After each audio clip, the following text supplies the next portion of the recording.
A queda de Orígenes. Dizíamos que na Igreja de Deus, o erro de um mestre é uma tentação para os fiéis. Tentação tanto maior, quanto mais douto é o que erra. Tenho provado isto desde já com a autoridade da Escritura, depois com os exemplos da história eclesiástica, recordando aqueles homens que foram tidos durante certo tempo por plenamente ortodoxos, e que acabaram em uma seita acatólica ou inclusive fundaram uma heresia. Este é um aspecto muito importante, que pelo mesmo é necessário conhecer e ter sempre presente, inclusive ilustrado com grande número de exemplos para que penetrem bem na mente, com o fim de que os verdadeiros católicos saibam que devem receber aos doutores com a Igreja e não abandonar a Igreja pelos doutores. Poderia citar numerosos exemplos de tal classe de tentação, mas penso que nenhum é comparável ao caso de Orígenes. Possuía qualidades tão excepcionais e maravilhosas que qualquer um prestaria fé desde o primeiro momento a todas as suas afirmações. Pois se a vida edifica a autoridade da pessoa, ele foi um homem de grande laboriosidade, castidade, paciência e constância incomuns. E se consideramos seu berço e sua ciência, quem foi mais nobre que ele? Nasceu de uma família ilustrada pelo martírio, e depois de ter sido privado de pai e de morada por causa de Cristo, saiu adiante em meio das estreitezas de uma santa pobreza, sofrendo com frequência, segundo nos contam sempre, por confessar o nome do Senhor. Possuía muitos outros dotes, que depois se mudaram em motivo de tentação. Sua inteligência era tão vasta, penetrante, aguda, nobre, que não tinha rival. Ademais, tinha tal conhecimento da doutrina cristã e uma erudição tão grande que poucas coisas da filosofia divina lhe escapavam, e quase nenhuma da humana havia que ele não conhecesse profundamente. Sua ciência não se limitou às obras gregas, mas também se estendeu às hebraicas. Devo recordar sua eloquência? Era tão agradável, pura, suave, que se podia dizer que era mel, não palavras, o que destilavam seus lábios.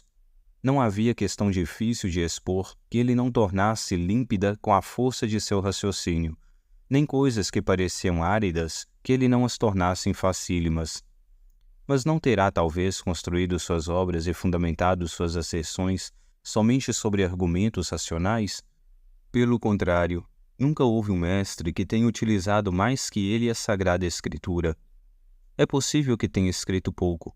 Em absoluto, nenhum mortal escreveu mais que ele, tanto que não é possível, penso, não só ler todas as suas obras, como nem sequer encontrá-las todas. E para que não lhe faltasse nenhum meio para formar-se e aperfeiçoar-se na ciência, teve o dom da plenitude dos anos. Talvez tenha tido pouca sorte com seus discípulos. Existiu alguém mais afortunado que ele? Inumeráveis são os doutores, os bispos, confessores, os mártires saídos de sua escola. É verdadeiramente impossível medir a admiração, a glória, o favor de que gozou por parte de todos. Quem, por pouco religioso que fosse, não acudia a ele desde os mais remotos rincões da terra? Sabemos pela história que era reverenciado não só pelas pessoas privadas, mas também pelo próprio imperador. Se conta que a mãe do imperador Alexandre o fez chamar a seu lado por causa da sabedoria divina que superabundava nele, e que ela desejava ardentemente conhecê-lo. Encontramos outro testemunho nas cartas que escreveu com autoridade de mestre ao imperador Felipe, primeiro príncipe de Roma, que se fez cristão. E se não se quer dar crédito a nosso testemunho cristão sobre sua incrível ciência, escutemos ao menos o que dela dizem os filósofos pagãos.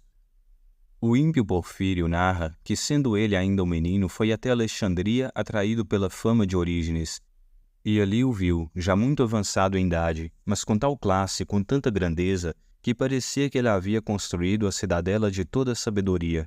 Mas se passaria uma noite inteira antes de que pudesse expor nem sequer sucintamente uma pequena parte das virtudes insignes que se encontravam neste homem. Sem embargo, todas estas qualidades não serviram somente para a glória da religião, mas também para fazer a tentação mais perigosa. Ninguém se encontrava disposto a abandonar a um homem de tão grande engenho, de doutrina e dotes tão exímios. Qualquer um repetiria a sentença: É preferível estar equivocado com Orígenes que ter razão com os demais. Se poderia acrescentar algo mais? A tentação que esta grande personalidade, este doutor e profeta insigne provocou, não foi de pouca monta, mas foi de tal envergadura, como demonstra o resultado final, que desviou a muitos da integridade da fé. Por ter abusado com temeridade da graça de Deus, por ter feito concessões demais à sua inteligência e posto uma confiança desmedida em si mesmo, por ter desconsiderado a antiga simplicidade da religião cristã, presumindo todavia saber mais que os outros, por ter depreciado as tradições da Igreja e o magistério dos antigos, interpretado de maneira totalmente nova algumas passagens da Sagrada Escritura, por tudo isso Orígenes, mesmo sendo tão eminente e extraordinário como era, mereceu que também a propósito dele se lhe dissesse à Igreja de Deus: se no meio de ti se levanta um profeta, não escutes as palavras desse profeta, porque está te provando Javé teu Deus, para ver se lhe amas ou não. E por certo, não foi esta uma prova indiferente para a Igreja, que confiando nele, arrebatada pela admiração de seu engenho, de sua ciência, de sua eloquência, de seu modo de viver, de sua autoridade, sem suspeitar nada nem temer nada, se veria arrancada da antiga fé e escorregasse até novidades profanas. Alguém dirá: as obras de Orígenes foram interpoladas e arranjadas. Concedo, e também desejaria que tivessem sido. Há muitos que falam e escrevem sobre estas interpolações, e não só católicos, mas também os hereges. O que quero sublinhar é o fato de que, ainda que os livros não tenham sido escritos por Orígenes, mas empregando seu nome, foram igualmente a ocasião de grande tentação. Formigam de afirmações ímpias, mas são lidos e apreciados como se fossem de Orígenes e não de outrem. Assim, ainda que não fora sua intenção emitir erros, sem embargo, estes foram difundidos sob a autoridade de seu nome.